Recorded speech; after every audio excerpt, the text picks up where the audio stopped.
Avançando um pouco aqui na linha do tempo, vamos para o século VI a.C. Aqui eu quero mencionar primeiramente Pitágoras. Pitágoras foi um filósofo grego, nasceu aí provavelmente em torno de 570 a.C. e morreu por volta de 495 a.C. É óbvio que essas datas não podem ser levadas ao pé da letra, porque há uma certa imprecisão são estimativas, não são valores fidedignos de sua data de nascimento e sua data de morte, né? Bom, a contribuição de Pitágoras que eu quero mencionar para a física é relacionada ao estudo dos sons, né, da parte da acústica. É atribuído a ele a descoberta de que a frequência de vibração de um determinado som se dá com o inverso do comprimento daquele meio que foi excitado para gerar aquele som. Por exemplo, uma corda, digamos uma corda com comprimento 1 metro, ela vai gerar uma frequência de vibração X. Se você reduz o tamanho dessa corda para metade, a frequência agora vai ser 2x, ela dobra, né? Ela se dá com o inverso do tamanho desse comprimento L, né? Além disso, obviamente, foi não só instrumento de corda, mas outros tipos de instrumentos, né? O objetivo de estudo de Pitágoras em relação a essa parte da acústica. Há uma lenda que diz que Pitágoras estava andando na rua quando começou a prestar atenção nos sons que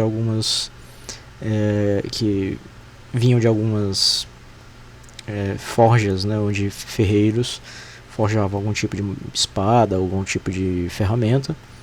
E enquanto ele ouvia o martelar desses martelos sobre essas bigornas, ele percebeu que em alguns momentos, a depender dos tamanhos dos martelos e das bigornas envolvidas, quando dois sons vinham ao mesmo tempo, às vezes a soma desses sons era agradável aos ouvidos e às vezes ela era ruidosa, né?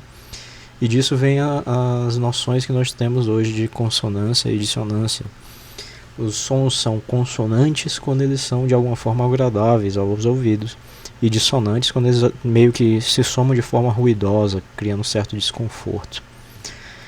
Ele observou que, por exemplo, razão entre algumas frequências era agradável, eram consonantes, né? Eram, enfim, agradáveis aos ouvidos, né? Por exemplo, a razão 2/1, que é hoje chamada de oitava, né?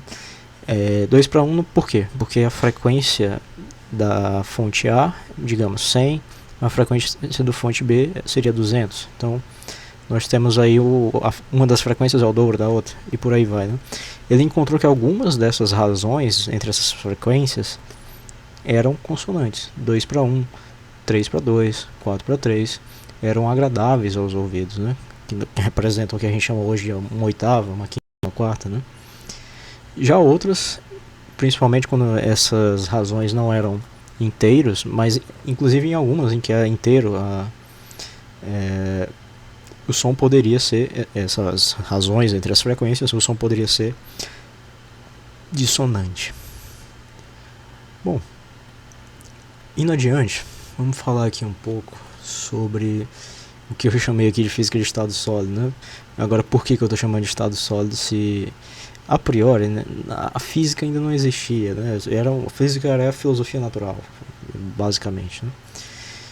Quero citar aqui Heráclito de Éfeso, outro filósofo grego, provavelmente aí nasceu em 535 a.C., morreu em 475, provavelmente, lógico, são só estimativas. A respeito dele, né, Heráclito dizia haver um constituinte imutável da matéria.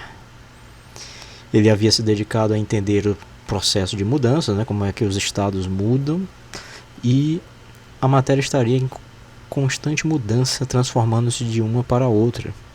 E aqui vemos nascer o avô da lei da conservação da matéria. Esse grifo aqui é meu, sabe? Isso aqui são palavras minhas. De uma certa forma, a gente pode interpretar essa questão de que a matéria ela sempre se origina de uma outra matéria precedente dela, como se fosse uma lei da conservação da matéria, né? Então, só que não dita dessa forma. Eu aqui estou supondo aqui que isso aqui é uma versão primitiva da lei da conservação da matéria. Heráclito também introduziu o conceito de logos, a razão ou lei que governa tudo, né? O logos, de certa forma, seria toda digamos, a lei natural, né? Seria tudo aquilo que rege as mudanças de estado.